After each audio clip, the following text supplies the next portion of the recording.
Olá, meus amigos. Hoje é dia 24 de setembro de 2020.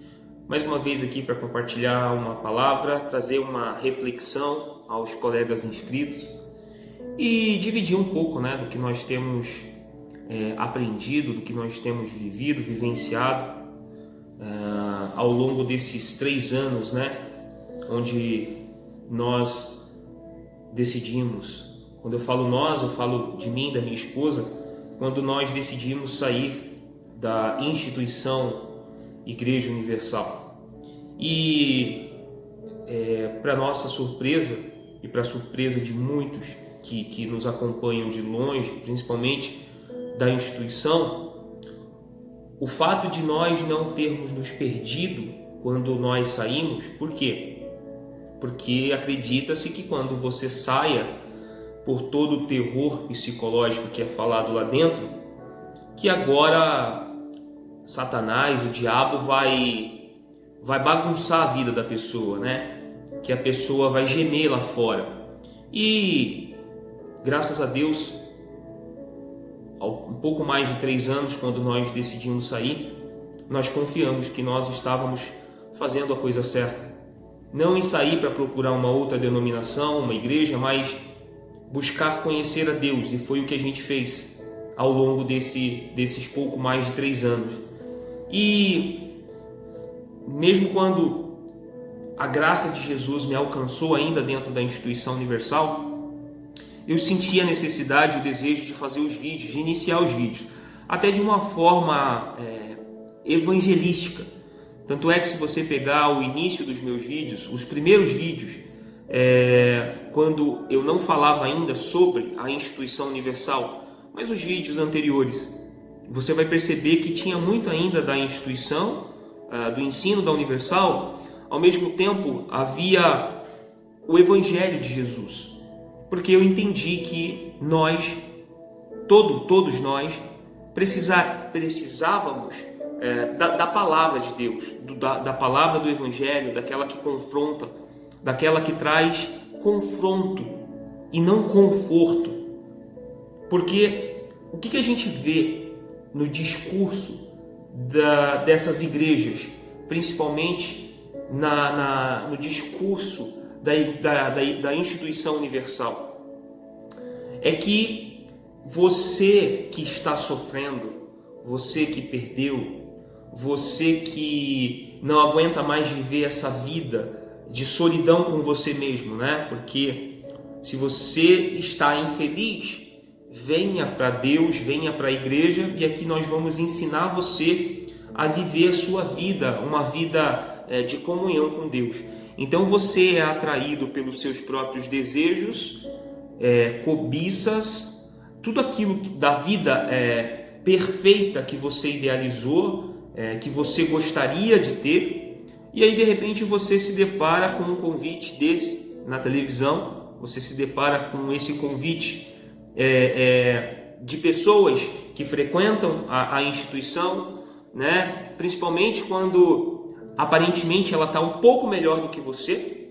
Por quê? Porque muitas vezes o convite que é feito a você por um membro da instituição universal, com relação a qualquer área da sua vida, muitas vezes ela está te convidando para você mudar a sua situação, só que a dela não mudou ainda.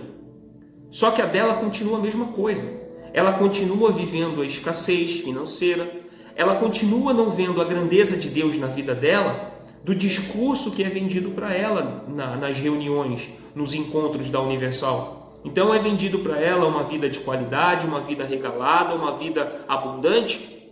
Ela ainda não vê essa vida disponível na vida dela, mas ela vai desafiar e ela vai convidar outras pessoas para terem essa vida abundante que ela está correndo atrás. Só que ela não se dá conta que isso não aconteceu ainda na vida dela. Como eu já falei em outros vídeos, o tempo passa, a vida dela continua a mesma porcaria, mas porque ela comprou esse discurso de que ela é de Deus, de que Deus está com ela, de que em algum momento da vida dela, ela vai ver essas janelas abertas, as janelas dos céus abertas sobre a vida dela. Ela vende esse discurso para as pessoas fora. ela convida exatamente com o mesmo discurso que foi vendido para ela e ela abraçou. E ela não vê essa materialização desse discurso na vida dela em nenhum momento. Mas, ainda assim, naquela soberba universal de sermos um povo escolhido, o povo eleito, o povo da fé inteligente, a gente meio que emburrece, a gente meio que deixa de raciocinar, de enxergar a nossa realidade para poder sempre buscar fora, lá fora, o convite para essas pessoas, para trazerem para a nossa igreja, para trazerem para a nossa comunidade ali. Então, ou seja, a gente vai convidar para viver uma vida que a gente não vive, por hipocrisia. E o pior é que quem está fazendo o convite nem se dá conta que está completamente distante da verdade do Evangelho. Ela simplesmente está fazendo ou está repetindo aquilo que é repetido para ela incisivamente, todas as vezes, em todos os encontros, em todas as reuniões, seja na reunião na igreja, seja nos encontros de grupos. Ela vai vivendo aquela mentalidade e ela não consegue mudar, ela não sai daquele círculo vicioso. Por quê? Porque tudo que ela faz é dito e ditado pelos próprios pastores e bispos da instituição. Então todo estudo é tendencioso, toda palavra é tendenciosa à instituição, todo livro que ela lê é de alguém da instituição, ou seja, ela não consegue ter um pensamento dela de avaliar aquilo que ela está ouvindo. Por quê? Porque tudo que é sugerido para ela, ela simplesmente abraça como verdade. Ela não questiona a verdade que é levada para ela. Ela simplesmente abraça como uma verdade absoluta e sai agora para falar desta verdade. Então, a começar pelo convite que é feito para ir até a instituição, para a resolução dos problemas, para resolver os problemas, para resolver tudo que está errado, então a pessoa já vai pelo motivo errado. Eu estava vendo, mudando de canal, né? Todo mundo consegue fazer isso e vai perceber. Você passa por um canal, está lá o Universal. Você passa por outro canal, está lá o Valdomiro. Você passa por um canal, está lá o Estevão Hernandes. Você passa por um canal, está lá o R.R. Soares. Todos eles falando de oferta, de plantar oferta para você colher coisas de Deus, para você mover a mão de Deus. Ou seja, como se a sua oferta fosse mudar algum cenário, mudar alguma coisa mais rapidamente, como se Deus não soubesse a necessidade das pessoas. Então é como se agora, porque eu vou ser ofertante, porque agora eu vou dar, Deus ele vai se manifestar na minha vida. Então você percebe que eles têm uma ferramenta na mão de alcance assim surreal, a quantidade de pessoas que eles alcançam, mas tudo que eles vendem, tudo que eles dão é lixo. É lixo. Então, as pessoas são convidadas pelo cheirinho. Sabe quando você passa na frente de um restaurante ou de algum lugar que venda uma comida e você sente aquele cheiro, que você é atraído pelo cheiro? Então você é atraído por esse cheiro, por esse chamado para resolver os seus problemas. E aí o grande problema é que o número de evangélicos cresce assustadoramente, mas são pessoas que cresce o número de evangélicos, mas que não se tornam cristãos, que não entenderam a mensagem do evangelho de carregar a cruz, de tomar a cruz, de entender quem de fato nós somos. Então, talvez esse vídeo para algumas pessoas não tenha valor nenhum. E eu percebo que muitas vezes dos vídeos que eu faço, dependendo do título, ele tem mais alcance ou menos alcance, porque quando nós estamos levando a palavra de Deus, quando nós estamos trazendo a mensagem do Evangelho, as pessoas não querem, as pessoas querem briga, querem confusão, querem confronto. As pessoas não querem ouvir a verdade, a palavra da verdade que traz confronto, que traz esperança também. Então, você percebe que no convite que eles fazem às pessoas, já o convite está errado e quando a pessoa vai até eles, o erro continua. Então, o discurso de que é estratégia para as pessoas chegarem até o local não funciona, porque lá na prática elas continuam recebendo lixo, elas continuam recebendo um ensino que ela vai ser abençoada de acordo com a obediência dela naquilo que ela fizer dentro da instituição, daquilo que ela obedecer, da palavra que sai da boca do bispo, do pastor, seja no propósito, seja numa oferta, seja no dízimo, que é tão incutido na cabeça dela, diariamente, constantemente, que aquilo passa a ser uma verdade. Ela deixa de raciocinar, como eu falei, a pessoa emburrece de tal forma que por mais que você traga a palavra de Deus, a palavra, ela simplesmente está tão viciada naquilo que é dito para ela, que ela se fecha. Por isso que eu faço os vídeos, não para quem está mais lá dentro, mas para você, que de certa forma está chegando ou ainda não foi e vai ver isso aqui, vai pensar antes de entrar lá. Porque quem está lá dentro, como eu já falei, eu já não vejo mais como gente inocente. Quando você tem um período de tempo e um período curto, eu até acredito que a pessoa ainda está em descoberta, mas quando você tem anos dentro e vê o mesmo discurso de tempos, e nada muda na sua vida, e quando eu falo nada muda na sua vida, não tem a ver com a questão exterior, mas quando você continua sendo ainda a mesma pessoa, mas agora sendo uma pessoa religiosa dentro da instituição, querendo levar para as pessoas aquilo que você não vive, querendo passar para as pessoas uma vida de qualidade que você não tem. Então você passa inclusive a se distanciar da família, porque você entende que você precisa estar nesse projeto de Deus para ganhar almas, para salvar pessoas. E na verdade você está fracassando dentro da sua própria casa, com a sua própria família. Então você passa menos tempo com a sua família para passar tempos com os grupos, dentro da igreja e dentro dos trabalhos que não geram genuínos cristãos, mas geram evangélicos, geram pessoas para a instituição, não geram cristãos. E eu vou dividir uma palavra que são duas passagens que estão no livro de Lucas, que o Senhor Jesus diz o seguinte, Jesus está falando, note que não é uma igreja, não é um pastor, não é um apóstolo, não é nenhum discípulo, Jesus está falando. Ele diz o seguinte, no livro de Lucas, no capítulo 12, no verso 32, não temais, ó pequeno rebanho, porque vosso Pai se agradou em dar-vos o reino.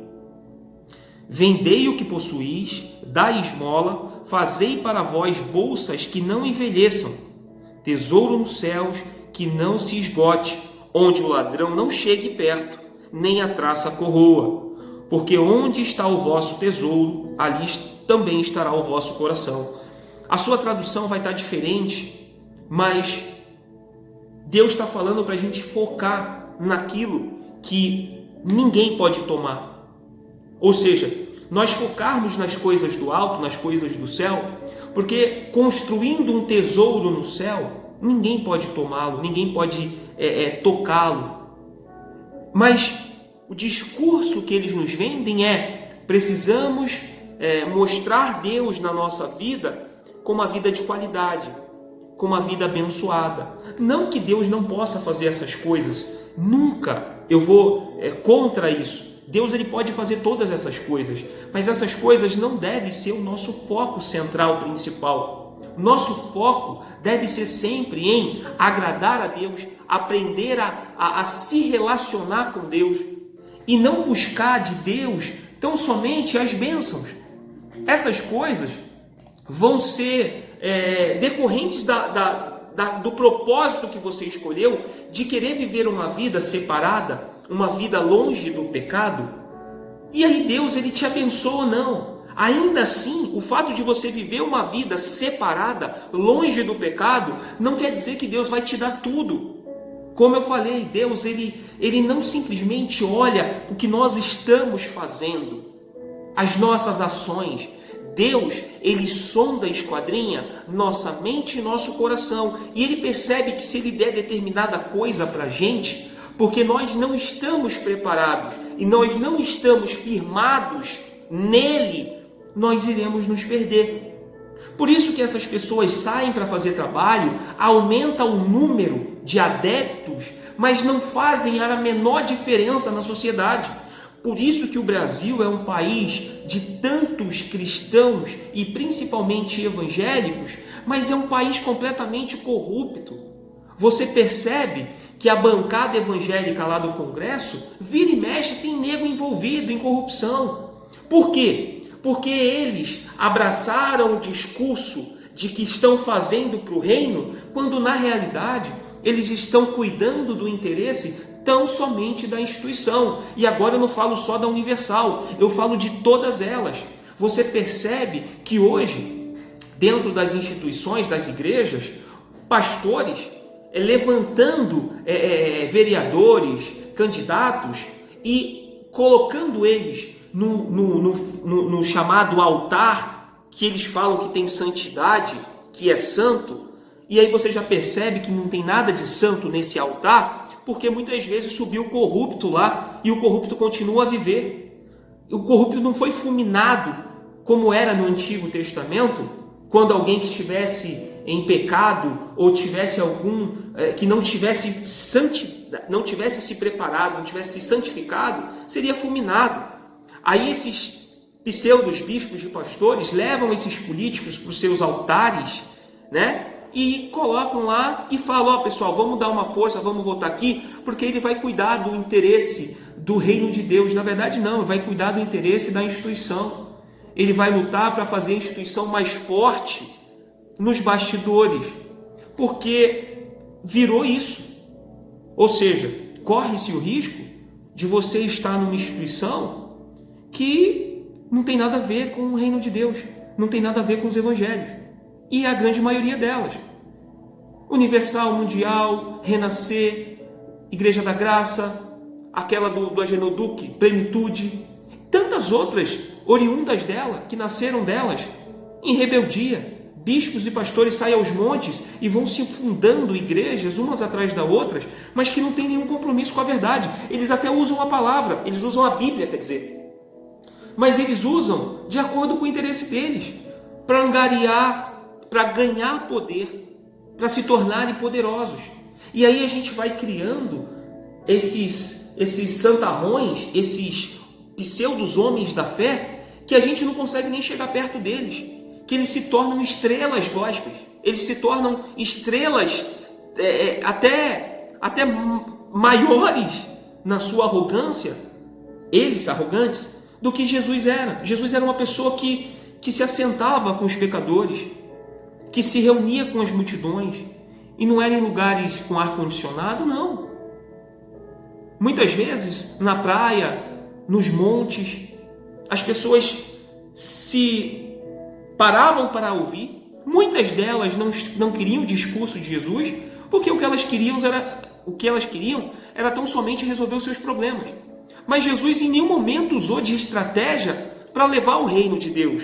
Então ele aqui fala, porque onde está o vosso tesouro, ali também estará o vosso coração. Então se o seu coração, se o seu tesouro está em querer resolver problemas, se o seu coração está em querer ter só uma família, filhos, um emprego melhor, um carro melhor, uma casa melhor, você pode ter certeza que o teu coração está longe de Deus.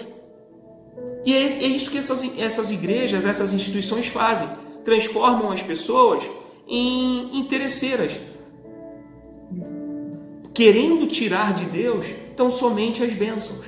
Mas porque agora eu obedeço, porque agora eu dou dízimo, porque agora eu estou frequentando aqui, Deus ele vai ter que me abençoar. E não é assim. Ainda no livro no capítulo 17 de Lucas, Jesus diz o seguinte, a parábola da ovelha perdida, só para finalizar, tá, pessoal? Aproximando-se de Jesus, todos os cobradores de impostos e pecadores para ouvi-lo, e os fariseus e os escribas murmuravam dizendo, este recebe os pecadores e come com eles. Então lhes referiu esta parábola, dizendo, Jesus vai falar agora, quem dentre vós, tendo 100 ovelhas, se perde uma delas, não deixa as 99 no deserto e vai atrás da que se perdeu, até encontrá-la. E quando a encontra, põe-na sobre os ombros, satisfeito. E ao chegar em casa, reúne seus amigos e vizinhos, dizendo-lhes: alegrai-vos comigo, porque encontrei a minha ovelha que se perdera. Digo-vos que assim haverá mais alegria no céu por um pecador que se arrepende, que por 99 justos que não necessitam de arrependimento. O verso 7 do capítulo 15 diz: digo-vos, Jesus falando, assim haverá mais alegria no céu por um pecador que se arrepende, do que por 99 justos que não necessitam de arrependimento. Aí a pergunta que eu faço é, para você que já foi, quando você chegou lá, você entendeu que você era um pecador e precisava de perdão? Você entendeu que você não é nada, que tudo que você é mal diante de Deus? Que nós precisávamos ou precisamos da misericórdia e da graça de Deus para termos a nossa comunhão através de Cristo com Deus? Então, falar que é salvo porque está numa igreja não quer dizer nada. Mas quando Cristo é o espelho que reflete em você para as pessoas, você não precisa discursar e nem convidar mais as pessoas a irem à igreja. Elas vão olhar para você e vai ver o próprio Cristo na sua forma de viver e de ser. Generosidade, amor, compaixão, perdão. É isso que a gente precisa ser. E não sermos mais um evangélico em meio a tantos milhares e milhões por aí afora que não fazem a menor diferença. Então que quando você olhar para esse discurso desses lobos, desses falsos profetas na televisão, vocês se lembrarem que mais do que resolver o problema de fora, é você entender o problema de dentro, que o teu coração está completamente distante de Deus, que o teu coração está seduzido pelas coisas deste mundo, pelas conquistas deste mundo, pelas distrações que este mundo oferece. Que você possa, de fato e de verdade, se encontrar na cruz de Cristo e perceber que somos pecadores, lavados e remidos. Que Deus possa abençoar cada um e até uma próxima.